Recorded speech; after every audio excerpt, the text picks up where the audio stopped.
I'm sure the way the West Australia paper has been covering AFL this season, since Harley Reid's come in, it might even, who knows what it's going to sort of be built up like this season. But how have you seen the Harley Reid coverage? Like, you were in his shoes at one stage. You weren't #1 draft pick. You were pick 8.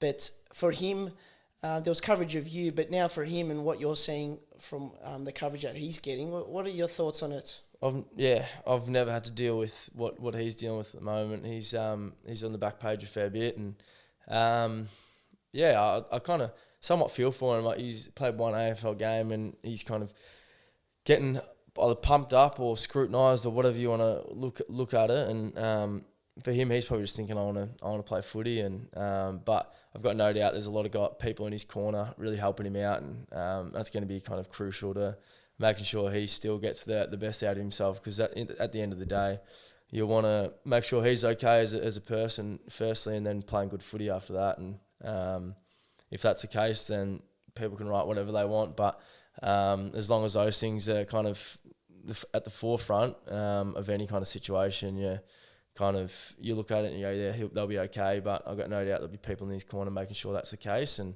kind of protecting him if they need to. But I think he's going to be a pretty good player for a while. So just making sure he's dealing with it all right. But yeah, it's interesting. It's tough. Like, if that was like if you're training or whatever and you're getting chucked on the back page if you come off with a corky or whatever it is, it's tough. Everything you're doing is getting scrutinised. But there's a reason for it. He's a highly touted player, and the way that the media landscape's going at the moment, it's getting covered more. The way AFL's going, the new CBA, everything, there's going to be more access to players, and that's great because it's going to grow the game. But we just got to make sure we keep looking after the players as well.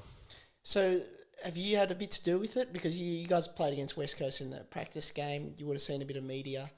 Yeah, like, have you been asked about him? Like, obviously you're getting asked now, but have you had any you seen it and spoken about it at the club? Because it's been a big story over this off season. I'm sure it's been mentioned in the Freo change rooms. Yeah, it's been interesting. Like, it gets mentioned. You kind of like, especially when it gets highlighted, like how many times he's been on the back page and stuff.